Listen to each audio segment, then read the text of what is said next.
Segunda carta do apóstolo Paulo ao jovem pastor Timóteo.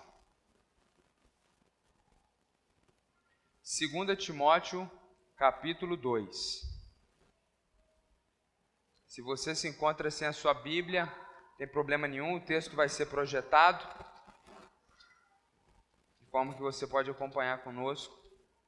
Nós leremos 2 Timóteo do capítulo 2, do versículo 1 até o 7.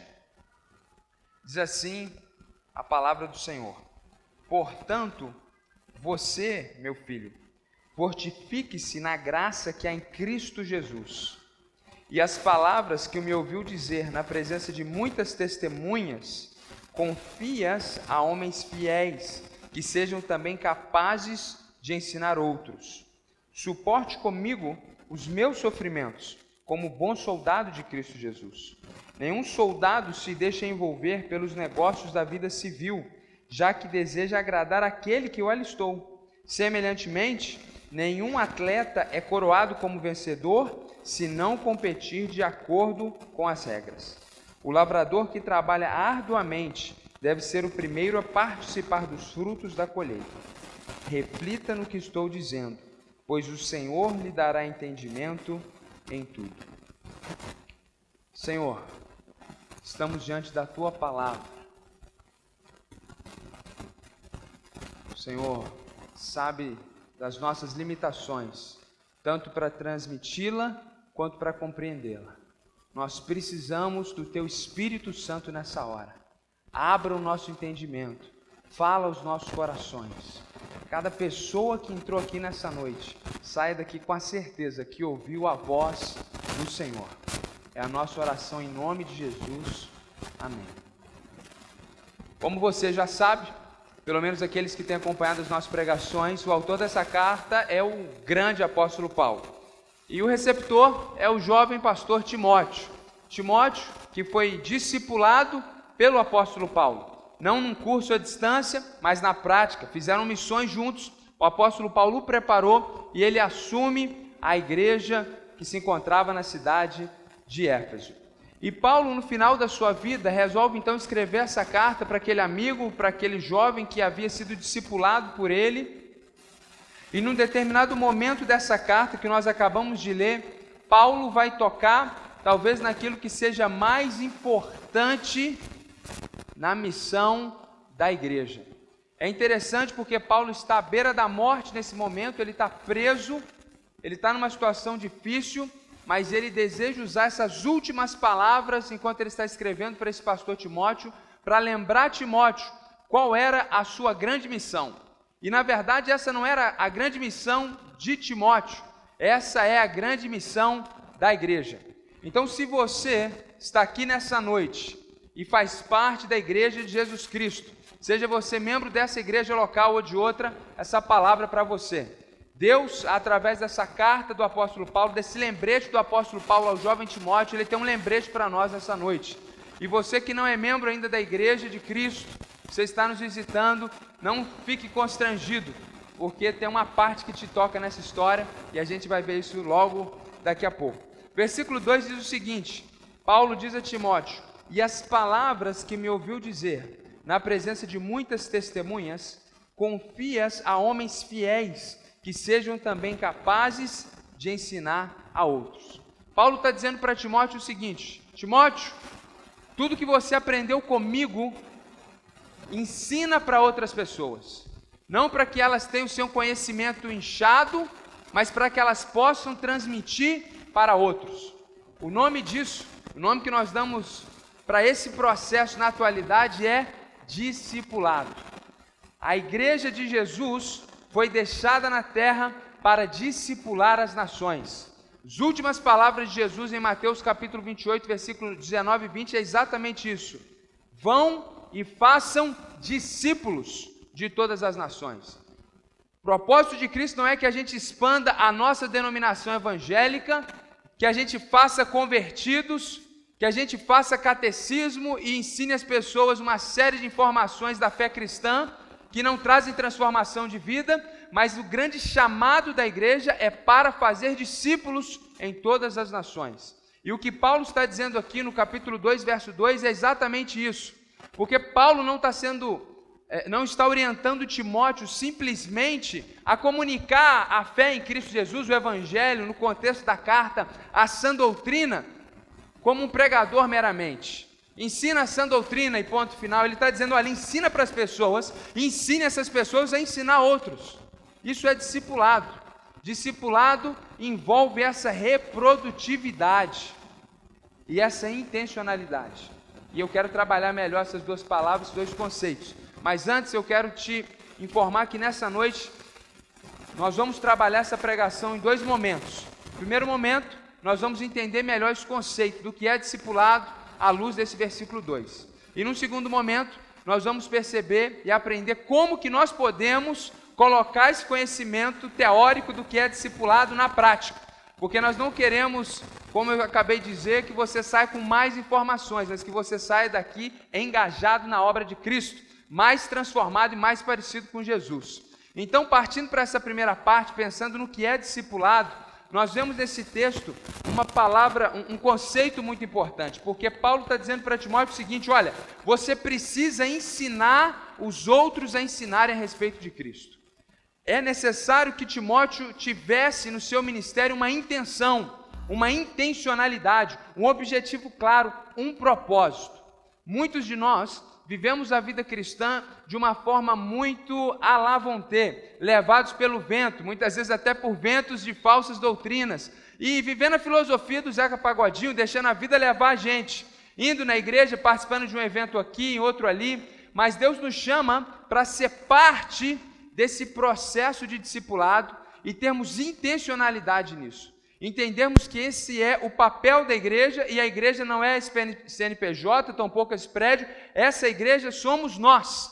A igreja de Cristo são pessoas que foram alcançadas por Cristo, se transformaram em discípulos de Cristo, e agora, enquanto discípulos maduros, não podemos simplesmente morrer e ir para o céu com a nossa fé na nossa individualidade, mas comunicar essa fé a outras pessoas, e não simplesmente comunicar e não se importar mais, mas continuar trabalhando com essas pessoas até que se tornem discípulos maduros e até que eles comuniquem isso para outras pessoas. Então você que está se sentindo vazio, é um evangelho que não tem vontade nenhuma de vir à igreja, você que está com um esvaziamento de significado na sua vida, eu quero acrescentar significado à sua vida. Deus não salvou você simplesmente para você ir para o céu. Deus chamou você para que você faça parte de algo glorioso, de algo grande, de algo incrível, que começou com 12 homens e hoje já alcançou milhares e milhões de pessoas. Jesus escolhe aqueles 12 homens justamente para discipulá-los. Ele era o próprio Deus na terra. Ele não precisava de 12 homens, tampouco dos 70 que ele enviava de 2 em 2 nas cidades às quais ele iria entrar brevemente. Não, ele não tinha essa necessidade, mas ele escolhe aqueles homens, ele treina aqueles homens, ele faz discípulos, porque ele esperava que aqueles discípulos fizessem outros discípulos. E esse evangelho chegou até nós, e ele espera que você leve isso para outras pessoas. O evangelho não pode morrer em você. O discipulado não pode morrer em você. Não queira parar o processo de Deus. Seja um canal do instrumento de Deus.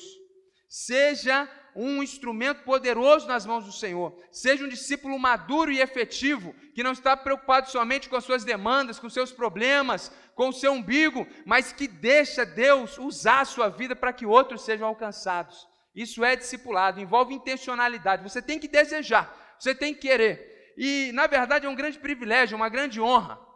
Eu me lembro quando era seminarista e o meu grande sonho era ser um pastor, e a minha maior alegria é quando um pastor chegava e me pedia para fazer qualquer coisa. Eu me sentia parte, eu me sentia incrível. Ele pedia para eu carregar uma cadeira, ficar na porta, eu me sentia, uau, o pastor pediu para eu fazer alguma coisa. E eu fazia porque eu queria ser parte daquilo.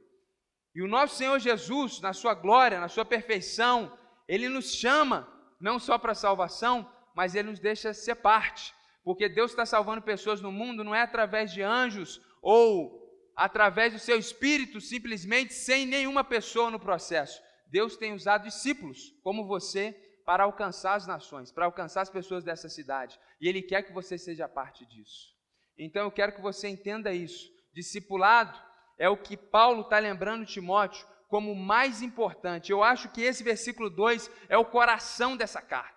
Paulo escreve essa carta para Timóteo, ele poderia no final da vida falar sobre tudo e qualquer coisa, mas ele foca em lembrar Timóteo dessa grande missão. E aí, ao redor dessa grande ideia, ele vai trabalhando ao longo da carta, como que Paulo, ele precisa superar os desafios, os sofrimentos, no cumprimento dessa missão de discipular pessoas. Nós vimos aqui na semana passada, justamente o apóstolo Paulo, lembrando Timóteo que ele deveria cumprir a vocação dele. E nós somos encorajados a cumprir também a nossa vocação. E crescendo no entendimento da semana passada, nós percebemos que a nossa vocação, ela precisa passar por discipulado. E discipulado não é só intencionalidade, é reprodutividade também. Então, Paulo tem uma visão muito clara de que o evangelho que ele transmitiu a Timóteo, Timóteo deveria agora transmitir a homens fiéis, e esses homens fiéis deveriam proclamar para outras pessoas. Então, não é simplesmente evangelizar, não é simplesmente falar de Jesus, é alcançar pessoas para Cristo, e ensinar essas pessoas que elas também precisam ensinar outras pessoas. Ensinar elas que elas também precisam alcançar outras pessoas para Cristo. Discipulado não é um curso, discipulado não é algo que você faz na igreja e ganha um diplominha. Discipulado não pode ser mais um ministério da igreja. Discipulado é a razão da igreja estar na terra. Lá no céu, nós vamos continuar aprendendo com Jesus, porque Deus é infinito. Não pense você que você vai chegar no céu e saber tudo a respeito de Deus. De eternidade em eternidade, nós vamos descobrir coisas novas a respeito do Senhor. Lá no céu nós teremos comunhão, nós vamos ter a oportunidade de ter essa comunhão que nós teremos aqui daqui a pouco, aqui embaixo, ao final do culto. Lá no céu nós vamos poder cantar para o Senhor. No céu nós vamos fazer muitas coisas que nós fazemos aqui. Mas a oportunidade de discipular pessoas é única na sua vida. Ou você será um instrumento de Deus poderoso nessa terra para fazer discípulos, ou você perderá essa oportunidade. Claro, isso não afetará a sua salvação. Nós não cremos que se você não fazer discípulos, você vai para o inferno, se você verdadeiramente, genuinamente está em Cristo Jesus. Mas isso afetará completamente a recompensa na eternidade. A doutrina do galardão e as expectativas que você pode ter em relação ao porvir. E pensando em discipulado como esse envolvimento de reprodutividade, com essa intencionalidade, de uma forma muito simples, gente. Discipular é ensinar os outros, não simplesmente a respeito da sã doutrina. É ensinar os outros a ensinarem a sã doutrina. Então, quando eu ensino você a sã doutrina e ponto, isso não é discipulado.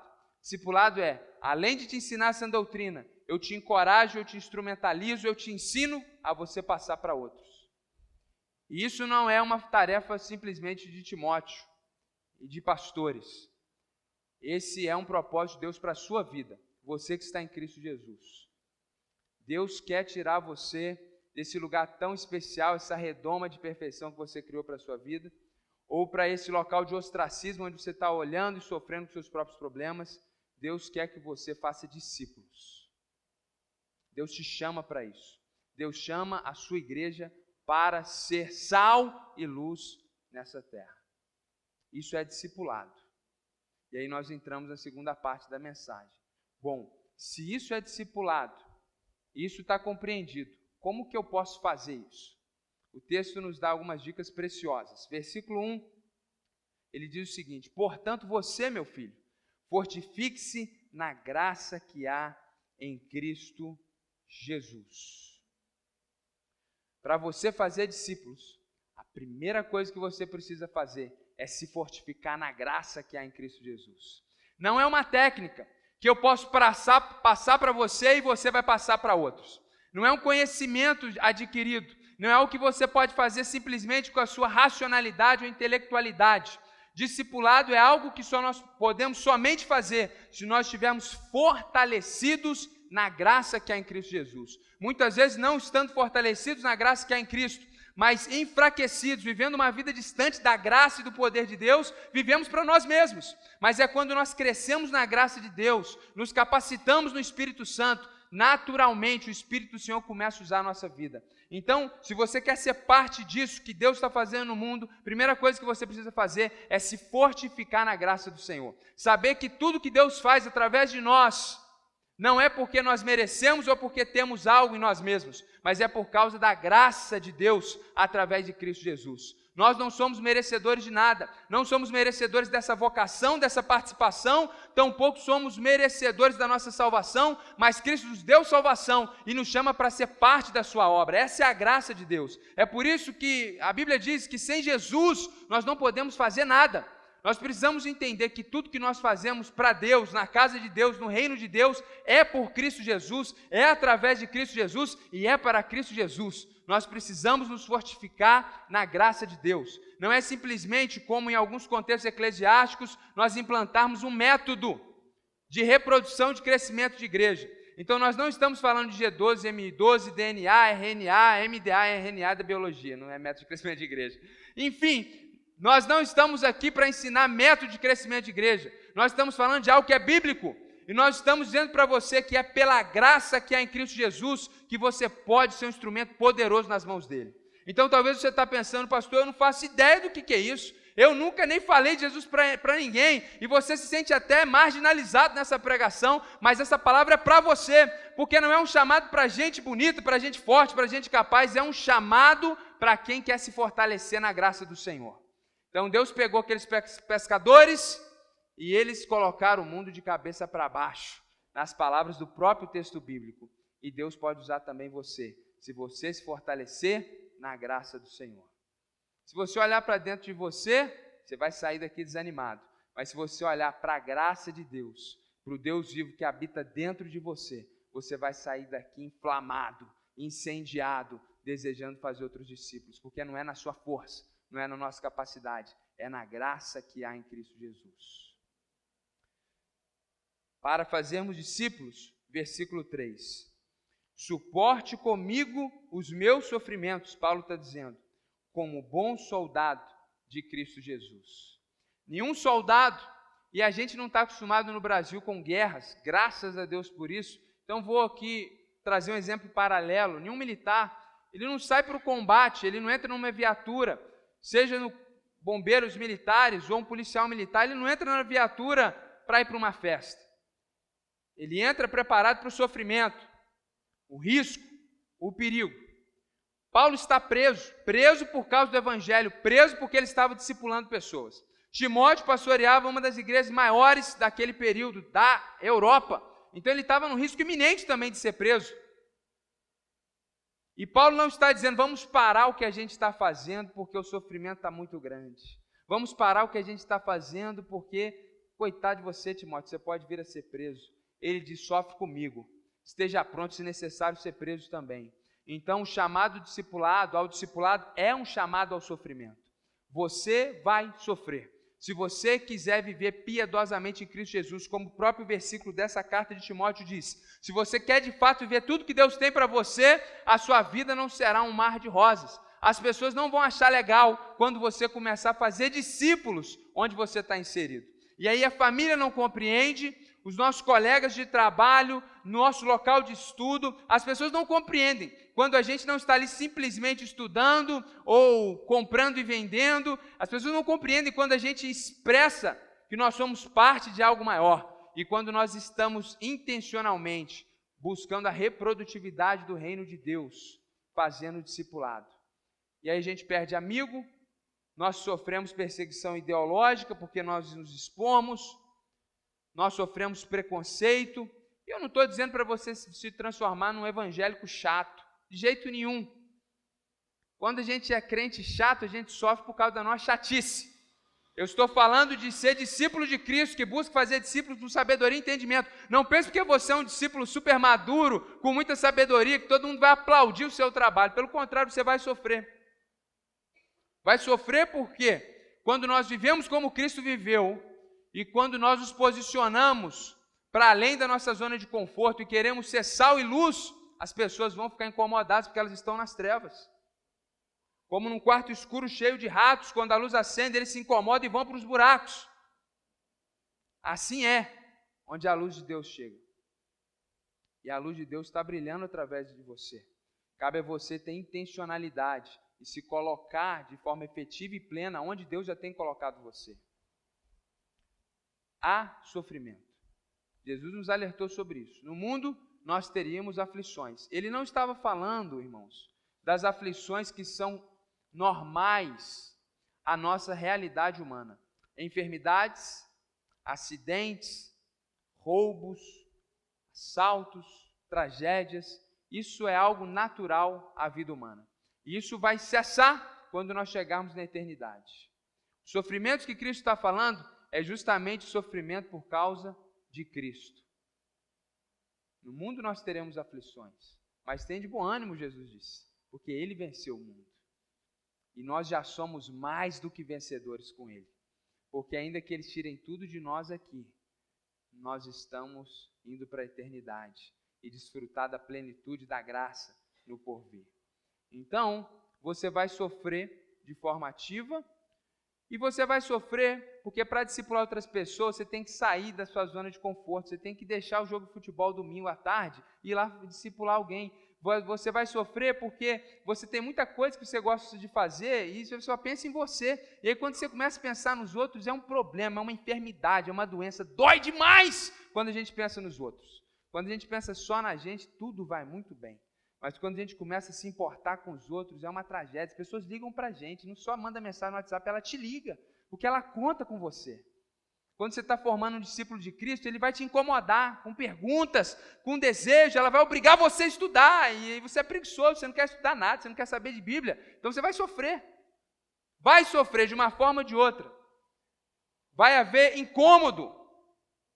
Imagina o que Jesus passou na cruz, então ele é digno de você sofrer.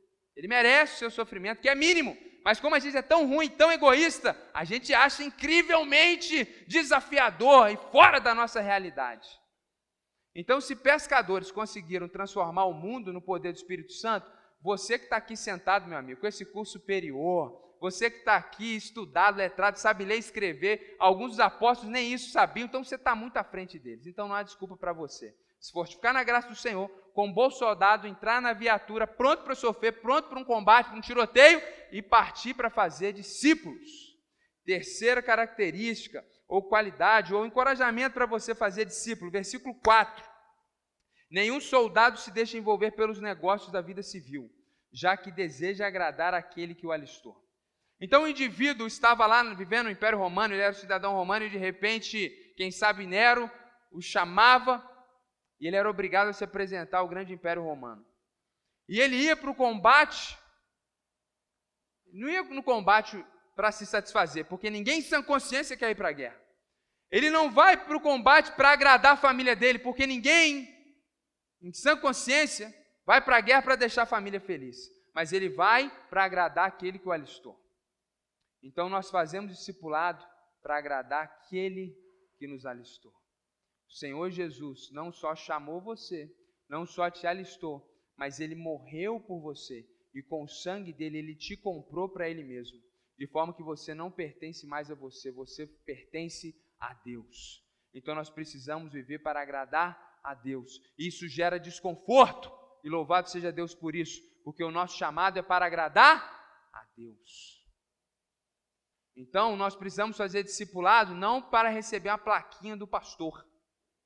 Eu detesto esses encorajamentos humanos dentro de igreja para promover discipulado. Você dá plaquinha, dá troféu. Tem algumas igrejas, se você gosta dessas coisas de título, você pode até virar um pastor se você discipular um número X de pessoas. Alguém que me disse na escola bíblica hoje, que tem umas duas amigas dela, da filha dela, 22 anos, 21 anos, elas são pastoras. E a menina estava chocada, contando isso para a gente, como que aquelas duas meninas de 20 e poucos anos são pastoras? Eu falei, eu não sei, provavelmente porque fizeram muitos discípulos. Porque existe premiação aí, em alguns contextos que são chamados de igreja, que estão muito distantes de igreja. Então, a gente não vai encorajar você com um troféuzinho, um certificado, te colocar aqui no pedestal, jogar um holofote sobre você. Essa é a nossa obrigação. E a gente faz isso para agradar a Deus. Então, se você quer fazer isso para me agradar, coitado de você. Primeiro, porque você deve agradar a Deus. Segundo, irmãos, que eu sou muito falho, eu esqueço de parabenizar, eu tento encorajar a agradecer o tempo inteiro. Quem está mais perto de mim percebe isso, eu tento fazer isso o tempo inteiro. Mas com certeza deve ter alguém chateado porque fez aquilo e o pastor não agradeceu. Isso acontece. Agora, como você não está fazendo para mim, você não está fazendo para a marca da igreja, porque isso aqui não é uma empresa, como você está fazendo para Deus, você está feliz se as pessoas estão te vendo ou se elas não estão te vendo. Porque a gente discipula pessoas para agradar a Deus, porque essa é a vontade de Deus. Porque Jesus veio aqui, morreu e fez discípulos, e pediu esses discípulos para discipular outros. Então a gente recebe a missão de Deus e a gente parte para agradar aquele que tem nos chamado, que é o Senhor Jesus Cristo. A gente faz isso para a glória de Deus. E o versículo 5 diz que para discipular pessoas, a gente não pode simplesmente estar fortificado na graça, estar pronto para suportar sofrimentos ou estar objetivando a glória de Deus. Além disso tudo, no versículo 5, ele diz: semelhantemente, nenhum atleta é coroado como vencedor se não competir de acordo com as regras.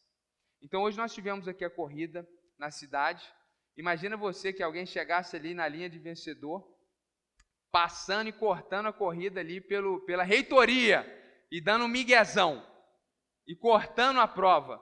Claro que ele não seria vencedor, porque ele não competiu de acordo com as regras.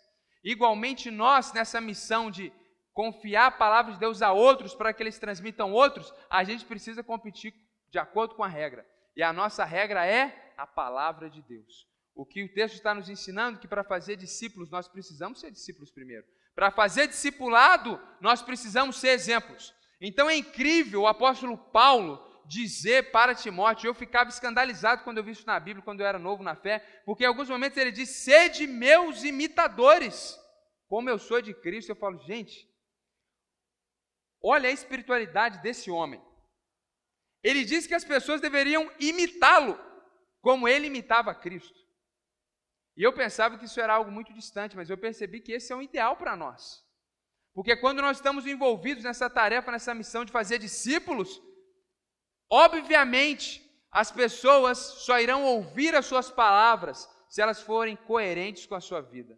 Caso contrário, uma vida distinta da mensagem proclamada, ela é uma barreira e um escudo que você mesmo gera, e essa mensagem jamais encontrará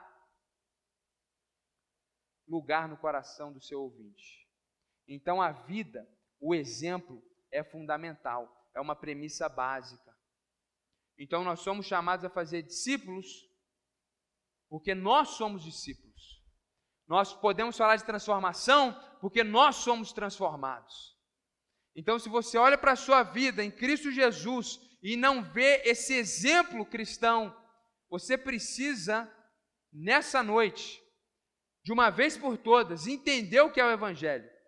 E sofrer, e perder. Porque o Evangelho envolve isso, envolve sofrimento. E muitas vezes, para a gente ser um exemplo, a gente tem que abrir mão, a gente tem que perder muitas vezes. Porque a gente para de fazer o que é errado, e o errado muitas vezes ele é gostoso. Mas para agradar a Deus, para ser um exemplo, para poder fazer discípulos, a gente abre mão do que é errado, ainda que seja prazeroso. Nós precisamos ser exemplos e competir de acordo com as regras de Deus. Então não basta professar fé em Cristo, é esperado que você corra essa maratona até os céus, porque não é uma corrida de 100 metros, é uma maratona de acordo com as regras. E por fim, versículo 6, o lavrador que trabalha arduamente deve ser o primeiro a participar dos frutos da colheita. Uma metáfora agrícola, onde ele vai dizer que naturalmente aquele homem que acordou antes do sol nascer, foi tirar as pedras daquele terreno, foi arar aquela terra, agou, preparou aquela terra, pôs a semente, e esperando a chuva, quando ela caiu, os matinhos começaram a crescer, voltou lá e tirou os matinhos ao redor, e aquela planta cresceu e deu fruto. Ele tem o direito de ser o primeiro a comer. O texto está nos mostrando nessa metáfora essa recompensa que há depois de um longo trabalho, de uma árdua espera. Assim também é o trabalho do discipulado. A nossa recompensa por fazermos discípulos de Cristo é na eternidade. E nós, como servos do Senhor Jesus, não podemos esperar somente nessa vida, mas precisamos olhar para a vida que está por vir. Não é simplesmente, não queremos ser simplistas e projetar tudo na eternidade e esquecermos o presente de maneira alguma, mas nós não podemos perder a perspectiva metafísica daquilo que está por vir, porque, ainda que seja invisível, é tão real quanto aquilo que está diante dos nossos olhos. Então, como aquele agricultor que planta e espera um longo período até comer o fruto, nós fazemos discipulado, e muitas vezes não temos resultado, muitas vezes os frutos não são bons, muitas vezes a semente demora para dar fruto, não importa. Você precisa se envolver nessa plantação e saber que a sua recompensa é na eternidade.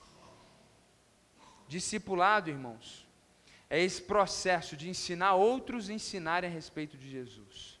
Discipulado envolve intencionalidade e reprodutividade. E nós podemos discipular pessoas, nos fortificando na graça que é em Cristo Jesus, estando prontos para sofrer, buscando a glória e a alegria de Deus, nos colocarmos como exemplos e mirarmos na recompensa eterna. Eu tenho uma pergunta para você. Sobretudo você que está aqui e professa a fé em Cristo Jesus.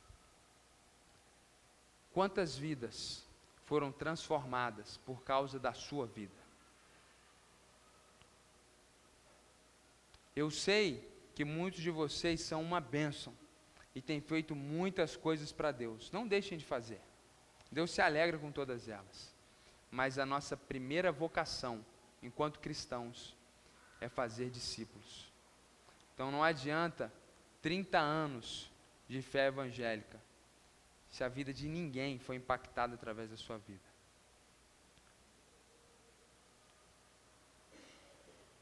Não pense você que você vai mudar o mundo. Isso aqui não é um encorajamento vazio. Pelo contrário, é uma palavra bastante realista. Não estou convidando você para sozinho transformar o mundo. Os grandes homens da história não transformaram o mundo, transformaram contextos, influenciaram nações, mas não mudaram o mundo. Então, Martin Luther King, William Wilberforce, com a questão da escravatura, sendo instrumento de Deus para o fim da escravatura, mas eles não mudaram o mundo, eles não resolveram o problema do mal no universo. Então, Deus nessa noite não está chamando você para ser o último profeta da história que vai transformar as nações. Deus está chamando você para ser instrumento de transformação na vida de pelo menos uma pessoa. Então, se no final do próximo ano, você influenciar uma pessoa, essa igreja, esse espaço físico, não será mais suficiente para essa igreja. Se você se comprometer a discipular alguém, a influenciar alguém, a investir na vida de alguém, é suficiente. Então, quero te encorajar, em nome de Jesus, a cumprir a sua vocação de discípulo de Cristo. O discípulo de Cristo é chamado para fazer outros discípulos. Não viva uma fé chata, não viva uma fé vazia, uma fé de reclamação, de murmuração, olhando para o problema de igreja. Deixa de ser bobo, com todo respeito, e vamos viver o que Deus tem para a gente. Vamos mudar esse mundo no poder de Jesus. Vamos impactar as nações com a graça de Deus. Vamos fazer discípulos. Quero orar por você nessa noite.